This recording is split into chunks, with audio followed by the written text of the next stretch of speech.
Hello students, welcome to Electro classes, one step ahead for learning where we help you to achieve your goals.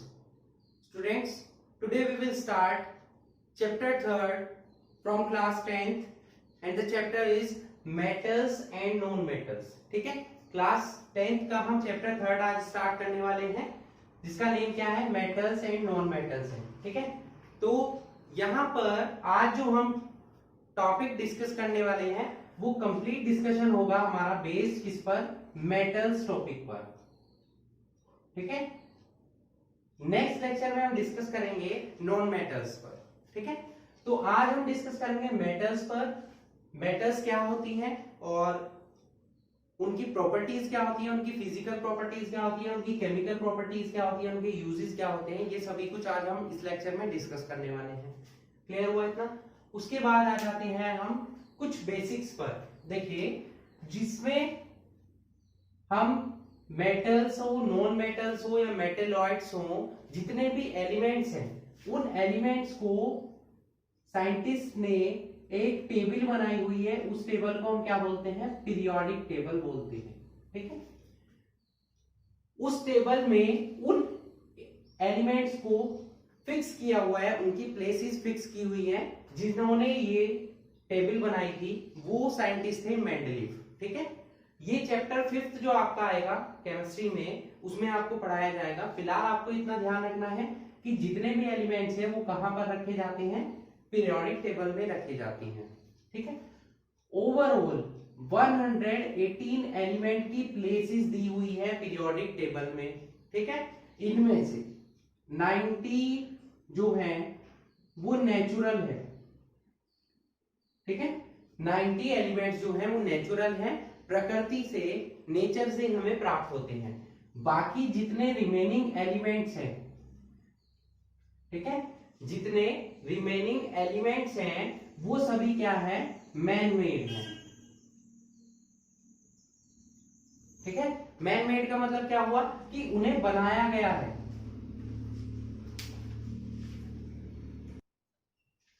अब बनाया कैसे गया है, उन्हें combination के थ्रू बनाया गया है, दूसरी मेटल्स के कॉम्बिनेशन के थ्रू उनका बनाया गया है.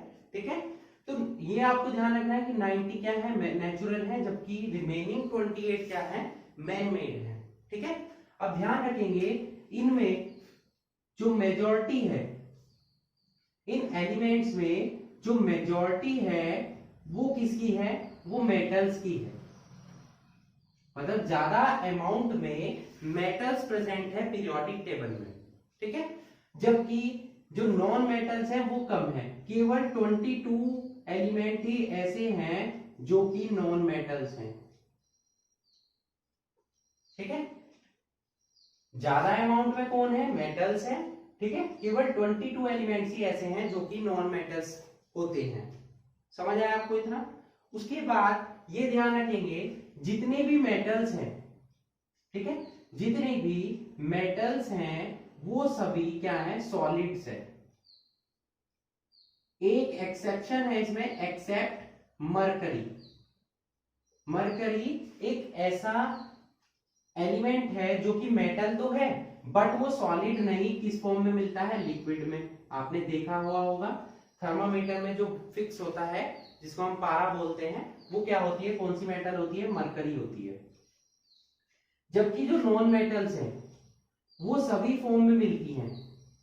वो गैसेस भी होती हैं, वो लिक्विड भी होती हैं और वो सॉलिड भी होती हैं. ठीक है, नॉन मेटल्स की अगर हम बात करें तो 11 टर्म्स, जो 11 नॉन मेटल्स हैं वो गैसेस हैं. ठीक है, 10 जो हैं वो सॉलिड्स हैं. अगर हम 22 की बात करें, ये जो 22 थी हमारी जो नॉन मेटल्स थी, इनमें से 11 तो क्या है, गैसेस हैं, और 10 क्या है, सॉलिड्स हैं, और 1 केवल एक क्या है, लिक्विड है. और वो लिक्विड कौन सी है, ब्रोमीन. ठीक है, ब्रोमीन जो डॉक्टर्स यूज करते हैं, ठीक है, हेल्थ केयरिंग के लिए, उसको क्या बोलते हैं, वो किस फॉर्म में मिलती है, वो लिक्विड की फॉर्म में मिलती है. समझ आया आपको इतना? तो ये तो कुछ बच्चों बेसिक्स थे हमारे मेटल्स और नॉन मेटल्स चैप्टर से रिलेटेड. अब आ जाते हैं अपनी टर्म पर, जो हमारी टर्म क्या है, मेटल्स. ठीक है, मेटल्स क्या होती है, देखिए एलिमेंट तो हमने पढ़ लिए कि एलिमेंट टोटल 118 है, उसमें से मोस्टली क्या है मेटल्स हैं, 22 ही हमारी नॉन मेटल्स हैं, बाकी कुछ मैन मेड भी हैं। ठीक है, तो इनमें से मेटल्स जो हैं वो क्या होती हैं, तो मेटल्स बच्चों ऐसे एलिमेंट्स होते हैं जो कि इलेक्ट्रॉन्स को क्या करते हैं, डोनेट करते हैं। ठीक है, और किसका फॉर्मेशन करते हैं, पॉजिटिव आयंस का फॉर्मेशन करते हैं। ठीक है, तो हम क्या नोट कर सकते हैं, metals are those elements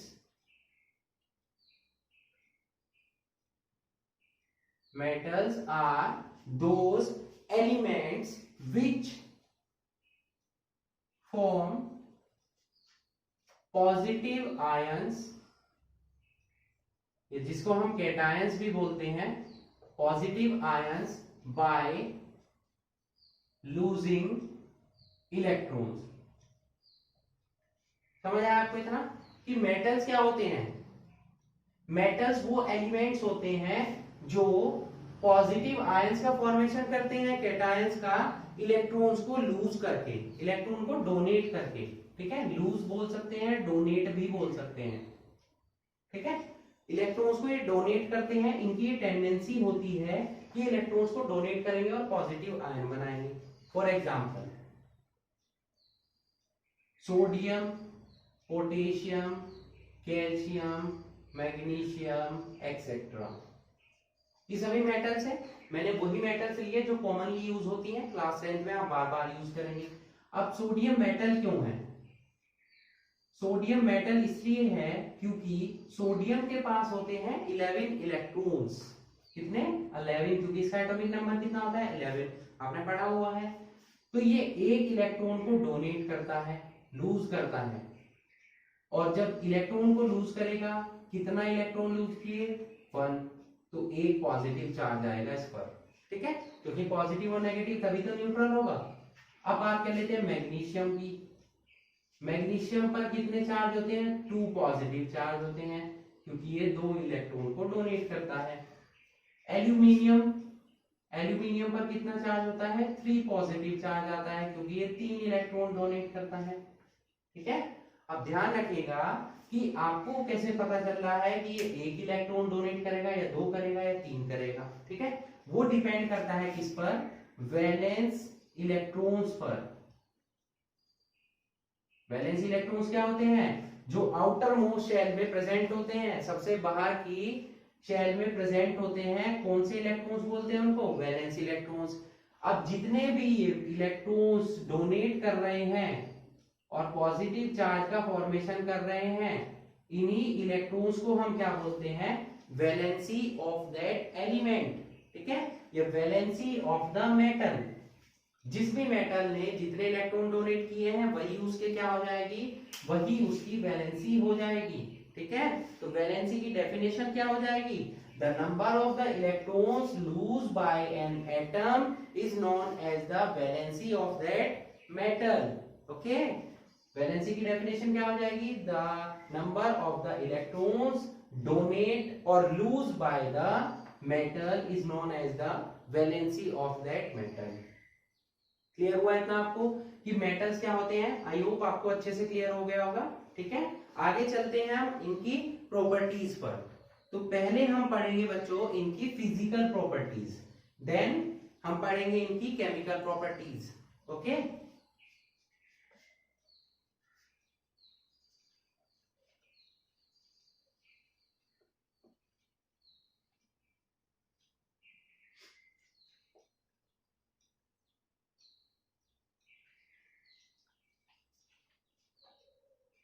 first हम पढ़ने वाले हैं physical properties of metals.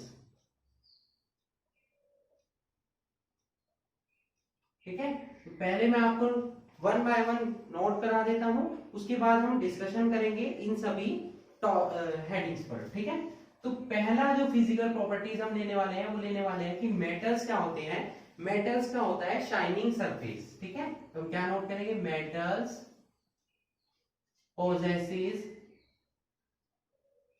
a shining surface. ठीक है, इस प्रॉपर्टी को हम क्या बोलते हैं? लस्टरनेस। ठीक है, मेटल्स की जो होती है वो शाइनिंग सरफेस होती है, ध्यान रहेगा इतना।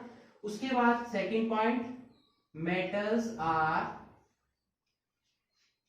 Generally hard with few exceptions. Metals क्या होती है? जनरली हार्ड होती है, लेकिन कुछ इसमें एक्सेप्शंस भी हैं, वो एक्सेप्शंस भी आपको बताए जाएंगे। ठीक है, number third, metals are malleable. ठीक है, मैलिएबल क्या होता है ये अभी हम डिस्कस करेंगे। Number four point, metals are ductile. ठीक है, इसको डक्टाइल भी पढ़ सकते हैं, डक्टाइल भी पढ़ते हैं, टर्म को जो आपको सुटेबल लगे। ठीक है, number fifth, metals are good conductor of heat and electricity. ठीक है, यहां पर भी एक्सेप्शन होंगे, वो भी आपको बताए जाएंगे। ये नॉर्मल इनकी प्रॉपर्टीज की बात हो रही है, एक्सेप्शंस की नहीं हो रही है कि मेटल्स क्या है? गुड कंडक्टर होते हैं हीट के भी और इलेक्ट्रिसिटी के भी, दोनों के। ठीक है, नेक्स्ट पॉइंट है, metals have high melting point and boiling point. Metals का जो बॉइलिंग पॉइंट होता है, जो मेल्टिंग पॉइंट होता है, वो क्या होता है? काफी हाई होता है। ठीक है, next, metals are sonorous. Metals कैसे होते हैं? सोनोरस होते हैं। ठीक है, सोनोरस क्या होती है टर्म, अभी हम आपको एक्सप्लेन करेंगे। नेक्स्ट है, metals have high density. Metals की डेंसिटी क्या होती है? हाई होती है। ठीक है, तो ये कुछ इंपॉर्टेंट फिजिकल प्रॉपर्टीज थी, जो मेन प्रॉपर्टीज है फिजिकल प्रॉपर्टीज, वो मैंने यहाँ पर नोट कर दी हैं। अब हम वन बाय वन इनको हम डिस्कस कर लेते हैं। ठीक है, फिजिकल प्रॉपर्टीज में आ जाती है first property, metals possesses a shining surface. Metals का क्या होता है कि शाइनिंग सरफेसेस होते हैं। ठीक है, मतलब अगर इन पर कोई भी लाइट आती है, कोई लाइट इनसे टकराती है, तो ये उसको रिफ्लेक्ट करते हैं, ये बोला जा सकता है, जिसकी वजह से इनका सरफेस क्या है? वो शाइनिंग दिखाई देता है। इस प्रॉपर्टी को हम क्या बोलते हैं? लस्टर की प्रॉपर्टी बोलते हैं। ठीक है, समझ आया आपको? जैसे कि गोल्ड है, सिल्वर है, आपने सभी ने देखा होगा, कॉपर है, उनके सरफेसेस क्या होते हैं? शाइनिंग होते हैं। ठीक है, समझ आया आपको इतना? उसके बाद आ जाते हैं नेक्स्ट पर, metals are generally hard. Metals क्या होती हैं? हार्ड होती हैं। क्यों होती हैं हार्ड? मेन बात ये है क्योंकि मेटल्स जो है स्ट्रॉन्ग बॉन्ड का फॉर्मेशन करती हैं। जितने ज्यादा बॉन्ड होंगे स्ट्रॉन्ग, ठीक है, बॉन्ड जितने ज्यादा स्ट्रॉन्ग होंगे उतना ही क्या होगा? कंपाउंड हार्ड होगा। ठीक है, कुछ एक्सेप्शंस है यहाँ पर, जैसे कि सोडियम और पोटेशियम। ये ऐसी मेटल्स हैं, जो मेटल्स हैं, ठीक है, स्ट्रॉन्ग मेटल्स हैं, बट इन्हें हम नाइफ की हेल्प से भी कट कर सकते हैं। ठीक है, इवन सोडियम को तो आप हाथ से भी कट कर सकते हैं, तोड़ सकते हैं उसको। ठीक है, वैसे हमें यूज करना चाहिए नाइफ, क्योंकि ये हार्मफुल होता है। ठीक है, एयर में अगर हम इसको ओपनली छोड़ देते हैं इन दोनों मेटल्स को, तो ये क्या करती हैं? एयर की ऑक्सीजन के साथ रिएक्शन कर लेती हैं और जल जाती हैं खुद से। ठीक है, इसीलिए इनको किस में रखा जाता है? केरोसिन ऑयल में। ठीक है, अब आप कहेंगे केरोसिन ऑयल तो खुद जलाने के लिए यूज होता है, तो इसको उसमें क्यों रखते हैं? क्योंकि जब ये केरोसिन ऑयल में डिप की जाती है तो वहां से इनकी कनेक्टिविटी एयर की ऑक्सीजन से हट जाती है, मतलब ये एयर की ऑक्सीजन के कांटेक्ट में नहीं आ पाती है। अगर नहीं आ पाएंगी कांटेक्ट में तो जलेंगी नहीं। ठीक है, केवल इतना यूज है। ओके, क्योंकि वाटर, अब इन्हें वाटर में भी नहीं रख सकते, क्योंकि वाटर में ऑक्सीजन प्रेजेंट होता है, तब भी ये जल जाती है। ठीक है, तो ऐसी प्लेस पर रखा जाएगा जहां ऑक्सीजन प्रेजेंट ना हो। तो केरोसिन में या पेट्रोल में यूज किया जाता है, पेट्रोल में भी, क्योंकि कुछ कभी कभी हाइड्रोकार्बन है तो उसमें ऑक्सीजन आ जाती है, तो केरोसिन ऑयल में यूज किया जाता है इसको, ठीक है, समझ आया आपको इतना। थर्ड पॉइंट पर आ जाते हैं, मेटल्स आर मेलिएबल। अब ये मेलिबिलिटी की प्रॉपर्टी क्या होती है, ठीक है, इस प्रॉपर्टी को देखिए, मेटल्स तो मेलिएबल होती है और इस प्रॉपर्टी को क्या बोलते हैं, मेलिएबिलिटी, ठीक है। अब ये मेलिएबिलिटी क्या होती है, मेलिएबिलिटी हम किसको बोलते हैं कि अगर मेटल्स को हम हैमर की हेल्प से, ठीक है, हैमर की हेल्प से तोड़ते हैं, बीट करते हैं, तो वो टूटती नहीं है, वो थिन शीट्स में कन्वर्ट हो जाती है। जैसे हमारे पास गोल्ड है, ठीक है, तो इवन 1 ग्राम ऑफ गोल्ड से 2 किलोमीटर तक की आप शीट्स तैयार कर सकते हैं, ठीक है, मतलब इतना लंबा इसको खींच सकते हैं, ये टूटेगा नहीं। इसी तरीके से सिल्वर है, आपने जो स्वीट्स हम यूज करते हैं उन पे देखा हुआ होगा कई बार, जो लेयर होती है वो किसकी लेयर चढ़ाई हुई होती है उस पे, सिल्वर की, ठीक है, वो कितनी थिन होती है आप देख सकते हैं। तो वो प्रॉपर्टी किसकी वजह से होती है, इनकी मेलिबिलिटी की प्रॉपर्टी की वजह से होती है। क्लियर हुआ इतना। नेक्स्ट आ जाते हैं, मेटल्स होती है ductile. Metals ductile in nature का मतलब क्या है कि थिन शीट्स में तो इनको कन्वर्ट कर सकते हैं, साथ में डक्टिलिटी की प्रॉपर्टी का क्या मतलब होता है कि इन्हें हम पतले पतले वायर्स की फॉर्म में भी कन्वर्ट कर सकते हैं। इसी प्रॉपर्टी को हम क्या बोलते हैं, डक्टिलिटी की प्रॉपर्टी बोलते हैं। समझ आया कि मेटल्स को हम थिन वायर्स की फॉर्म में कन्वर्ट कर सकते हैं। Metal can be drone into very thin wires and this property is known as ductility. Okay, fifth point है, metals are good conductors of heat and electricity. Metals जो हैं heat और electricity के good conductors होते हैं, मतलब इनमें से हम हीट और इलेक्ट्रिसिटी को ट्रांसफर कर सकते हैं, ठीक है, क्यों, क्योंकि ये आयंस की फॉर्म में मिलते हैं, ये आयंस बनाते हैं, और इलेक्ट्रिसिटी के कंडक्शन के लिए हमें किसकी रिक्वायरमेंट होती है, आयंस की रिक्वायरमेंट होती है, ठीक है। जो बेस्ट कंडक्टर होते हैं वो क्या होते हैं, silver and copper. Best conductors of electricity silver and copper, ठीक है, और सिल्वर जो है वो हीट का भी बेस्ट कंडक्टर है। अगर आपसे क्वेश्चन पूछा जाए, name that metal which is the best conductor of heat and electricity, तो क्या आंसर आएगा आपका, आपका आंसर होगा सिल्वर, ठीक है। क्लियर हुआ इतना। उसके बाद आगे चलते हैं नेक्स्ट पॉइंट पर। मेटल्स है high melting point and boiling point. Metals का बॉइलिंग पॉइंट और मेल्टिंग पॉइंट हाई होता है, क्यों, क्योंकि इनके, मैंने आपको बताया कि बॉन्ड्स स्ट्रॉन्ग होते हैं, जितने ज्यादा बॉन्ड्स स्ट्रॉन्ग होंगे उतना ही ज्यादा क्या होगा, उन बॉन्ड्स को तोड़ने के लिए एनर्जी की रिक्वायरमेंट होगी, और एनर्जी से मतलब क्या है कि मेल्टिंग पॉइंट और बॉइलिंग पॉइंट उनका हाई हो जाएगा, ठीक है। सबसे ज्यादा मेल्टिंग पॉइंट किसका होता है, टंगस्टन मेटल का, इसको W से डिनोट करते हैं, ठीक है। टंगस्टन मेटल का मेल्टिंग पॉइंट सबसे ज्यादा हाई होता है, कितना होता है, अप्रोक्सीमेट आप ध्यान रख सकते हैं 3683 केल्विन, ठीक है। आयरन से भी ज्यादा होता है इसका मेल्टिंग पॉइंट, इतने ज्यादा टेम्परेचर पर जाकर ये मेल्ट होना स्टार्ट होती है, ठीक है। नेक्स्ट आ जाएंगे 7 पॉइंट पर, मेटल्स आर सोनोरस। सोनोरस का मतलब क्या हुआ, जब हम इन्हें हिट करते हैं किसी भी सब्सटेंस से, हैमर से, तो ये क्या है, साउंड, ठीक है, ये साउंड डेवलप करती हैं, तो इसी प्रॉपर्टी को हम क्या बोलते हैं, सोनोरस की प्रॉपर्टी बोलते हैं, ठीक है। नेक्स्ट है, जैसे आपने देखा होगा कि अगर हम आयरन को, कहीं पर आपने देखा हो वर्कर्स वर्क करते हैं तो वो हथौड़े से क्या करते हैं, हैमर से आयरन को हिट करते हैं तो साउंड आती है काफी दूर तक, वो इसीलिए क्योंकि मेटल जो है सोनोरस की प्रॉपर्टी शो करते हैं।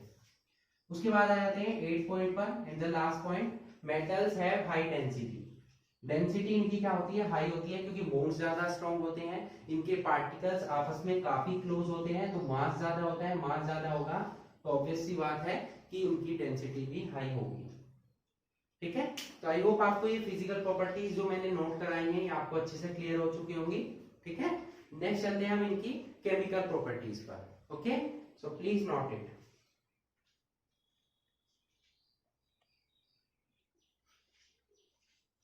नेक्स्ट चलते हैं बच्चों हम केमिकल प्रॉपर्टीज ऑफ मेटल्स पर, ठीक है। तो केमिकल प्रॉपर्टीज में हम जो फर्स्ट यूज करने वाले हैं वो यूज करने वाले हैं कौन सी टर्म, रिएक्शन विद एयर, ये बोल सकते हैं रिएक्शन विद ऑक्सीजन, ठीक है। मेटल्स क्या होती है, मेटल्स रिएक्टिव होती हैं, तो वो एयर में जो ऑक्सीजन प्रेजेंट होती है उसके साथ रिएक्शन करके किसका फॉर्मेशन कर लेती है, मेटल ऑक्साइड का। तो हम क्या नोट कर सकते हैं, metal reacts with oxygen to form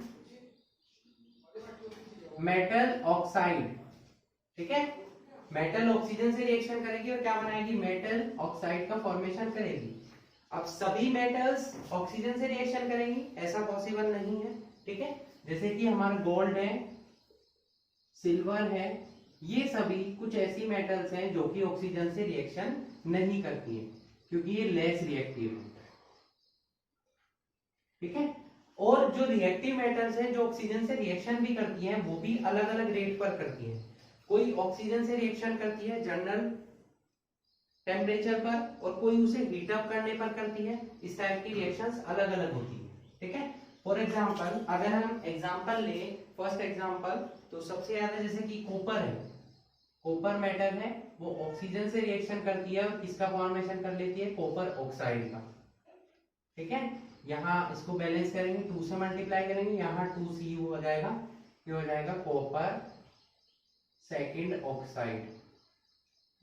ठीक है, आपने देखा होगा कि कॉपर कुछ टाइम बाद क्या हो जाता है, उस पर एक लेयर डेवलप हो जाती है। ठीक है, जिसके लिए वो फर्दर रिएक्शन के लिए उसको प्रोटेक्ट करती है। वो लेयर किसकी होती है, किसकी, कॉपर ऑक्साइड की। किसकी लेयर होती है, कॉपर ऑक्साइड की। सिमिलरली एल्यूमिनियम भी रिएक्शन करता है ऑक्सीजन से और किसका फॉर्मेशन कर लेगा, एल्यूमिनियम ऑक्साइड का। इसको यहाँ 2 से मल्टीप्लाई करेंगे, यहाँ 3 से, यहाँ 4 से, बैलेंस हो जाएगी, ये बन जाएगा एल्यूमिनियम ऑक्साइड।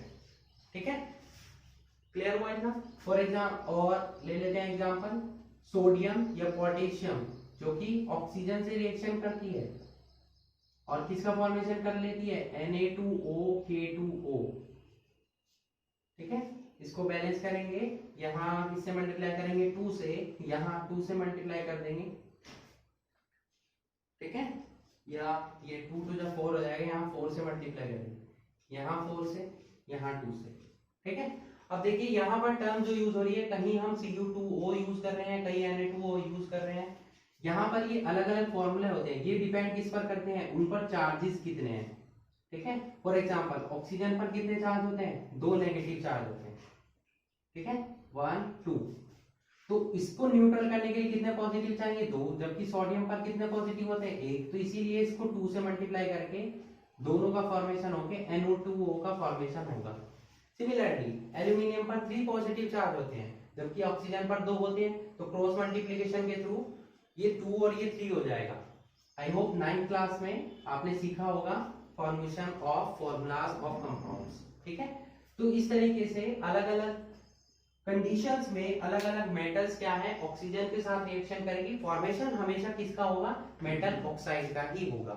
ये अलग डिपेंड करता है कि उनकी रेट जो है रिएक्शन की अलग अलग होगी, कुछ रिएक्शन जल्दी देंगी, कुछ लेट देंगी, और कुछ ऐसी मेटल्स हैं जो रिएक्शन नहीं देती है ऑक्सीजन के साथ। ठीक है, तो ये था हमारा first heading, reaction with air. Next चलते हैं हम सेकंड पर, रिएक्शन विद वाटर।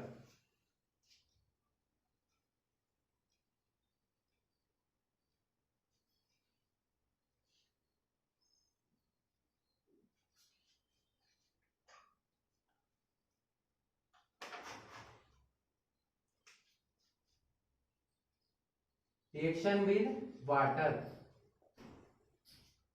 तो वाटर के साथ जो मेटल रिएक्शन करती है वो क्या करेगी, मेटल जो है वाटर के साथ रिएक्शन करती है और किसका फॉर्मेशन होता है, पहले होता है मेटल ऑक्साइड का फॉर्मेशन और प्रोड्यूस होती है कौन सी गैस, हाइड्रोजन गैस। ठीक है, उसके बाद ये मेटल ऑक्साइड जो बन चुका है ये दोबारा से क्या करेगा, वाटर से रिएक्शन करेगा। ठीक है, किससे रिएक्शन करेगा, वाटर से, और किसका फॉर्मेशन होगा, इस बार मेटल हाइड्रोक्साइड का। ये सभी मेटल्स में पॉसिबल नहीं होगा। ठीक है, कुछ ही मेटल्स में पॉसिबल होगा जो ज्यादा रिएक्टिव होंगे। ठीक है, जैसे कि सोडियम पोटेशियम ज्यादा रिएक्टिव मेटल्स है। ठीक है, तो ये क्या करेंगे, मेटल से रिएक्शन करेंगी, मेटल ऑक्साइड बनाएंगे, हाइड्रोजन गैस प्रोड्यूस होंगी, साथ में मेटल ऑक्साइड जो है वाटर के साथ रिएक्शन करेगी और किसका फॉर्मेशन हो जाएगा फिर मेटल हाइड्रोक्साइड का। ठीक है, फॉर एग्जांपल अगर हम एग्जांपल ले लेते हैं, सबसे पहले सोडियम या पोटेशियम ही ले लेते हैं। मेटल को हमेशा सॉलिड से डिनोट करेंगे, वाटर लिक्विड होता है। ठीक है, अब देखिए यहां पर क्या होगा कि मेटल जो है सोडियम मेटल वाटर के साथ रिएक्शन करेगी और किसका फॉर्मेशन करेगी मेटल हाइड्रोक्साइड प्लस हाइड्रोजन। ये दोनों स्टेप आप अलग अलग भी दिखा सकते हैं, एक ही रिएक्शन में भी दिखा सकते हैं। तो यहाँ पर सोडियम और ऑक्सीजन और हाइड्रोजन क्या बन जाएगा, सोडियम हाइड्रोक्साइड। क्या बन जाएगा, सोडियम हाइड्रोक्साइड प्लस किसका प्रोडक्शन होगा, हाइड्रोजन गैस का। वो हमने रिएक्शन के अकॉर्डिंग पढ़ा है कि मेटल रिएक्शन करेगी वाटर से, एट लास्ट क्या बनेगा मेटल हाइड्रोक्साइड। वही अगर इन दोनों को अगर हम ऐड करें रिएक्शंस को तो ये कैंसिल हो जाएगा, है ना। तो मेटल प्लस वाटर क्या बचेगा, मेटल हाइड्रोक्साइड प्लस हाइड्रोजन। तो यही हमने यहाँ लिखा है। इसको बैलेंस करेंगे हम, यहाँ 2 से मल्टीप्लाई करेंगे और यहाँ 2 से मल्टीप्लाई करेंगे और यहाँ भी 2 से मल्टीप्लाई करेंगे। ठीक है, ये बैलेंस हो जाएगी। सिमिलरली पोटेशियम भी क्या बनाएगा, पोटेशियम हाइड्रोक्साइड बनाएगा 2KOH एक्वस फॉर्म में प्लस H2 गैस। ठीक है, समझ में आया इतना। अब उसके बाद कुछ ऐसी मेटल्स हैं जो वाटर से रिएक्शन करेंगी, कैल्शियम भी इसी तरीके से हाइड्रोक्साइड का फॉर्मेशन करेगी, बट कुछ ऐसी मेटल्स हैं जो वाटर के साथ रिएक्शन करती है, कोल्ड वाटर के, कुछ हॉट वाटर के। ये तो कोल्ड वाटर में ही रिएक्शन कर लेती है क्योंकि ये ज्यादा रिएक्टिव है। ठीक है, तभी ये डायरेक्ट क्या बना रही है, हाइड्रोक्साइड बना रही है। कुछ ऐसी मेटल्स है जैसे कि हम मैग्नीशियम की बात करें तो ये वाटर से रिएक्शन तो करती है बट किस कंडीशन में, इसको हीट अप करना पड़ता है और ये क्या बनाती है, मैग्नीशियम ऑक्साइड बनाती है और साथ में हाइड्रोजन गैस प्रोड्यूस करती है। ठीक है, ये मैग्नीशियम हाइड्रोक्साइड नहीं बनाती है डायरेक्ट। ठीक है, इसी तरीके से कुछ ऐसी मेटल्स है जैसे कि एल्यूमिनियम हुआ या जिंक हुआ, ये सभी वाटर के साथ, या आयरन हुआ, वाटर के साथ रिएक्शन जो करती है ये नॉर्मल कंडीशंस में नहीं करती हैं। उसको हीट करने की बजाय इतना हीट अप करना पड़ता है कि वो स्टीम में कन्वर्ट हो जाए। ठीक है, यहाँ क्या नोट करेंगे, स्टीम। इतना हीट अप करना होता है कि वो स्टीम में कन्वर्ट हो जाए, तब ये स्टीम से रिएक्शन करके किसका फॉर्मेशन करती है, एल्यूमिनियम, किसका, एल्यूमिनियम ऑक्साइड का। ठीक है, Al2O3 प्लस साथ में प्रोड्यूस करती है हाइड्रोजन गैस। ये कॉमन पॉइंट है, आप ध्यान रखेंगे जब भी मेटल रिएक्शन करेगी वाटर से कौन सी गैस प्रोड्यूस होगी, हाइड्रोजन। ये क्वेश्चन एग्जाम में पूछा गया है मल्टीपल टाइम्स। ठीक है, इसको बैलेंस कर लेते हैं हम। इसको यहाँ 4 से मल्टीप्लाई करेंगे, यहाँ 2 से, कितना हो जाएगा यहाँ पर 3 to the 6 6H2O। इसको बैलेंस कर लेंगे आप। ठीक है, 6 से मल्टीप्लाई हो जाएगी तो हाइड्रोजन कितने हो जाएंगे यहाँ पर, हाइड्रोजन हो जाएंगे 6 to the 12 या 3 से मल्टीप्लाई होंगे। ठीक है, 3H2।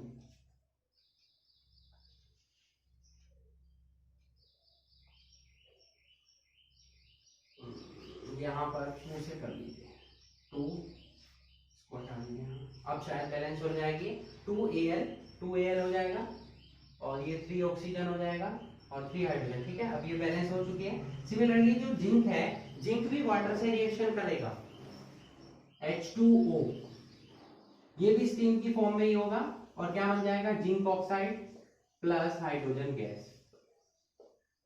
ठीक है, तो इस तरीके से मेटल्स जो है वाटर के साथ रिएक्शन करके metal oxide and metal hydroxide का फॉर्मेशन करेगी, प्लस इसका प्रोडक्शन होगा, हाइड्रोजन गैस का प्रोडक्शन होगा। ठीक है, अब मेटल्स की जो है ध्यान रखिएगा, एक रिएक्टिविटी ऑर्डर होता है, किसी भी मेटल्स की रिएक्टिविटी ऑर्डर होता है, किसी वाटर से रिएक्शन करने के लिए, किसी अदर ऑक्सीजन टाइप एजेंट से रिएक्शन करने के लिए वो रिएक्टिविटी ऑर्डर क्या होता है, उसको हम क्या बोलते हैं, रिएक्टिविटी ऑर्डर बोलते हैं। जैसे कि पोटेशियम सबसे ज्यादा रिएक्टिव है, देन आ जाएगा हमारे पास सोडियम। ठीक है, पोटेशियम हो जाएगा, उसके बाद हो जाएगा सोडियम, फिर हो जाएगा कैल्शियम, फिर मैग्नीशियम। ठीक है, फिर sodium, potassium, calcium, magnesium, aluminium, zinc, iron, copper, इस टाइप से हो जाएगी। तो ये रिएक्टिविटी सीरीज है जो आपको याद होना चाहिए। सबसे ज्यादा reactive potassium, then sodium, calcium, magnesium, aluminium, zinc, iron, copper, इस टाइप से जो मोस्टली यूज की जाती है वही टर्म हम यहाँ पर यूज कर रहे हैं। ठीक है, क्लियर हुआ आपको? ये सेकंड पॉइंट हमारा, ये सेकंड पॉइंट था यहाँ पर रिएक्शन विद वाटर। फर्स्ट हमने डिस्कस किया रिएक्शन विद ऑक्सीजन। नेक्स्ट चलते हैं अब हम रिएक्शन विद एसिड्स पर। ठीक है,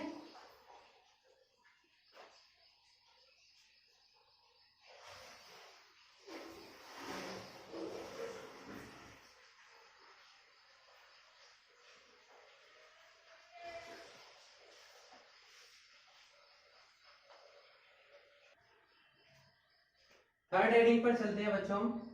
थर्ड हेडिंग है रिएक्शन विद एसिड्स। मेटल्स जो हैं एसिड्स के साथ रिएक्शन करती हैं और किसका प्रोडक्शन करती हैं? साल्ट का। ठीक है, किसका प्रोडक्शन होता है? साल्ट का। तो हम रिएक्शन क्या नोट कर सकते हैं? मेटल सॉलिड फॉर्म में होती है, किससे रिएक्शन करती है? डाइल्यूट एसिड से। डाइल्यूट का मतलब वो एक्वस फॉर्म में होगा, किसका फॉर्मेशन होगा? मेटल साल्ट का, और प्लस हाइड्रोजन गैस।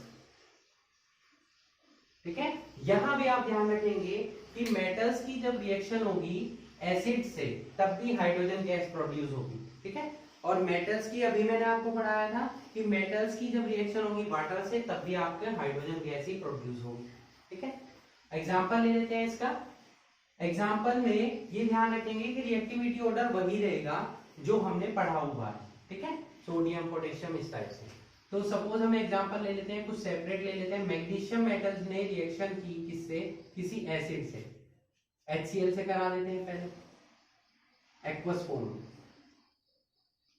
ठीक है, क्या बन रहा है? Magnesium chloride. साल्ट वही बनेगा जो यहाँ पर आयन प्रेजेंट होगा। ये मैग्नीशियम क्लोराइड हो गया एक्वस फॉर्म में, प्लस हाइड्रोजन गैस प्रोड्यूस होगी। ठीक है, ये 2 से मल्टीप्लाई इसीलिए की है क्योंकि यहाँ 2Cl है, यहाँ 2 हाइड्रोजन है। मैग्नीशियम किसी अदर एसिड से भी रिएक्शन कर सकता है, जैसे हम करा देते हैं HNO3 से। तो इस टाइम क्या बनेगा? Magnesium nitrate. ठीक है, प्लस हाइड्रोजन गैस, यहां भी 2 से मल्टीप्लाई होगी। इन नाइट्रेट में आप ध्यान रखेंगे NO3 पर 1 नेगेटिव चार्ज होता है और Mg पर 2 पॉजिटिव, इसीलिए यहाँ 2 से मल्टीप्लाई की है। ठीक है, ये आपको याद रखना। फॉर्मेशन कैसे होता है फॉर्मूलाज का, ये आपको पता होना चाहिए। ठीक है, नेक्स्ट कोई और एग्जांपल ले लेते हैं।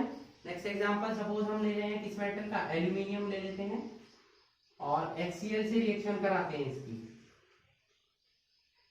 क्या बनेगा? देखिए एल्यूमिनियम पर 3 पॉजिटिव चार्ज है तो क्या बनेगा? AlCl3। क्या बनेगा? AlCl3। इसको यहाँ 2 से मल्टीप्लाई करनी होगी, क्यों? क्योंकि हमें हाइड्रोजन गैस प्रोड्यूस करनी है।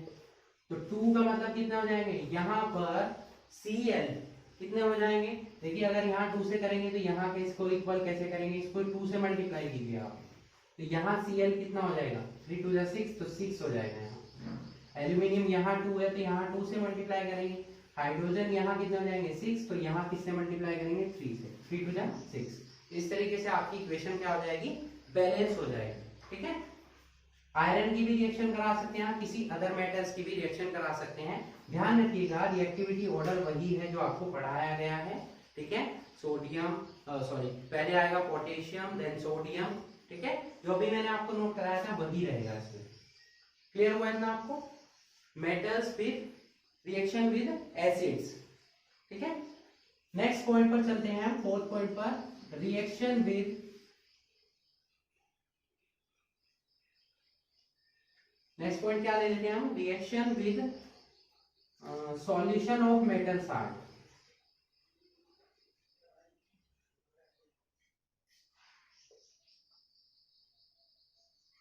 ठीक है, इस टर्म का मीनिंग क्या हुआ कि रिएक्शन होगी किसकी?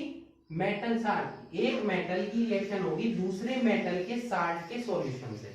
ठीक है, क्या होगा? एक मेटल दूसरे मेटल के साल्ट के सॉल्यूशन से रिएक्शन करेगी, ठीक है। फॉर एग्जांपल हमारे पास दो मेटल है ए एंड बी, तो यहां पर हम रिएक्शन करा रहे हैं किसकी, मेटल ए की, किससे, सॉल्यूशन ऑफ, या बोल सकते हैं salt solution of B, metal B के साल्ट सॉल्यूशन से रिएक्शन करेगी, ठीक है। तो ये इसको रिप्लेस कर देगी, क्या बनाएगी, साल्ट सॉल्यूशन ऑफ ए, और क्या हो जाएगा, मेटल बी हो जाएगी सेपरेट। अब ये कैसे पॉसिबल हुआ, और इस रिएक्शन को हम क्या बोलते हैं, इस रिएक्शन को हम क्या बोलते हैं, डिस्प्लेसमेंट रिएक्शन बोलते हैं। पढ़िए है ना आपने, इस रिएक्शन को हम क्या बोलते हैं, डिस्प्लेसमेंट रिएक्शन बोलते हैं, ठीक है। अब यहां क्या होगा, जो ज्यादा रिएक्टिव मेटल होगी, more reactive metal displaces less reactive metal from its salt solution, ठीक है। जो ज्यादा रिएक्टिव मेटल होगी वो क्या करेगी, लेस रिएक्टिव मेटल को उसके साल्ट के सॉल्यूशन से क्या करेगी, रिप्लेस कर देगी, या बोल सकते हैं डिस्प्लेस करेगी। जैसे यहां देखेंगे मेटल ए सपोज ज्यादा रिएक्टिव है, तो ये मेटल बी को हटाया इसने, उसके साल्ट सॉल्यूशन में खुद ऐड हो गए और मेटल बी को सेपरेट कर दिया, ठीक है। इस रिएक्शन को हम क्या बोलेंगे, डिस्प्लेसमेंट रिएक्शन बोलेंगे, ठीक है। फॉर एग्जांपल यहां एग्जांपल नोट कर लेते हैं हम इसका,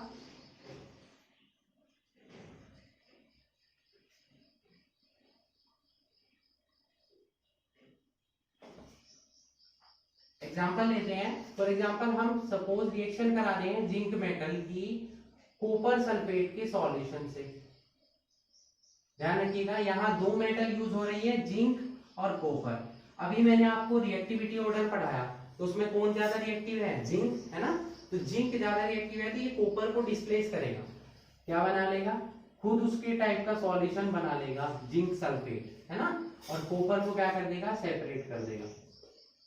सेम यही रिएक्शन अगर हम अपोजिट कराने लग जाए, कॉपर की रिएक्शन करा दे जिंक सल्फेट के सॉल्यूशन से, तो क्या ये पॉसिबल होगी, नहीं। बिकॉज क्या रीजन है उसका, because copper is less reactive than zinc, copper is less reactive than zinc, ठीक है। सिमिलरली अगर हम आयरन की रिएक्शन कराएं कॉपर सल्फेट से, तो कॉपर को ये भी डिस्प्लेस कर देगी, क्योंकि आयरन जो है कॉपर से क्या है, ज्यादा स्ट्रॉन्ग मेटल है, ठीक है।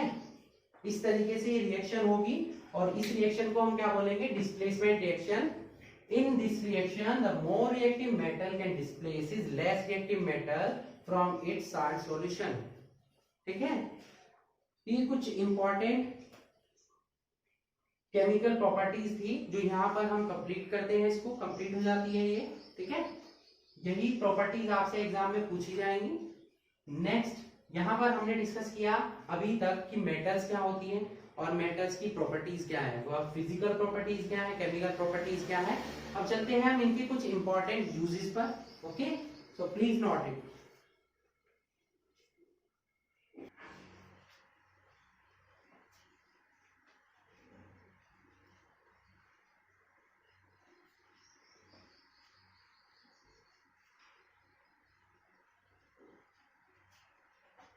Next uses of metals.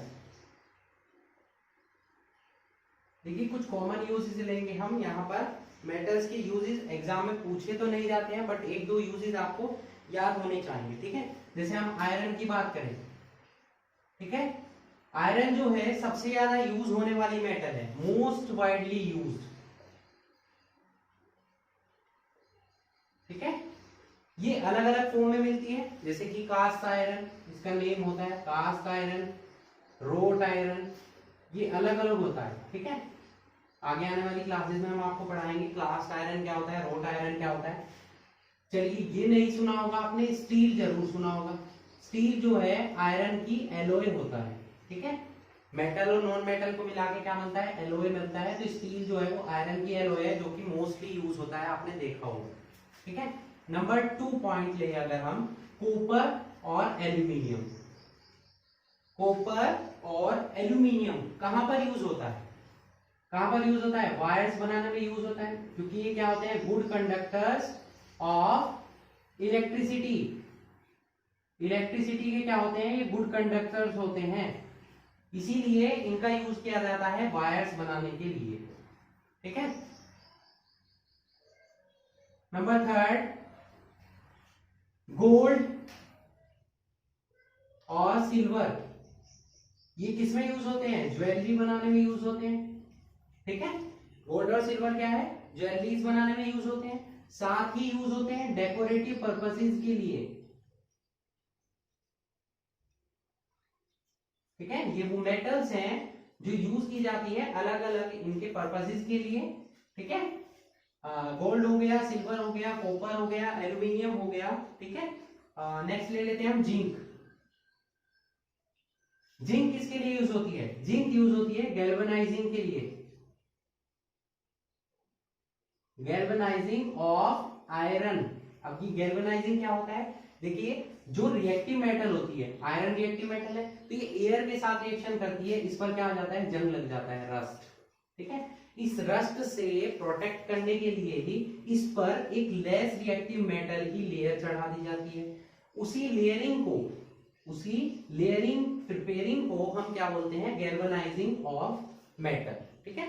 मतलब जो ज्यादा रिएक्टिव मेटल है उस पर कम रिएक्टिव मेटल की एक लेयर बना दी जाती है, जिससे कि उसकी अपर लेयर को रस्ट से या अदर हार्मफुल बेवरेजेस से प्रोटेक्ट किया जा सके। समझ आया आपको इतना। ठीक है। और 5th ले लेते हैं, आयरन, एल्यूमिनियम, कॉपर, ये सभी यूज की जाती है फैक्ट्री इक्विपमेंट्स बनाने के लिए। ठीक है। एयरक्राफ्ट में भी एल्यूमिनियम का यूज होता है। Aluminium is the most used metal in aircraft industry. ठीक है। एयरक्राफ्टिंग में भी एल्यूमिनियम का यूज किया जाता है। तो ये कुछ कॉमन यूजेस थे मेटल्स के जो कि मोस्टली यूज होते हैं और आपको पता होने चाहिए कि कहां कहां इन मेटल्स का यूज होता है। ठीक है। तो यहाँ पर बच्चों हमारा टॉपिक जो चल रहा था मेटल से रिलेटेड वो कंप्लीट होता है, जिसमें हमने पढ़ा कि मेटल्स क्या होती है, उनकी फिजिकल एंड केमिकल प्रॉपर्टीज क्या होती है, उनकी रिएक्शंस कैसे पॉसिबल हो पाती हैं और साथ में उनके यूजेस क्या होते हैं। ठीक है। तो आई होप आपको लेक्चर में जो पढ़ाया गया है वो अच्छे से क्लियर हो चुका होगा। नेक्स्ट लेक्चर में हम डिस्कस करने वाले हैं नॉन मेटल्स के बारे में। Okay, so that's it for today.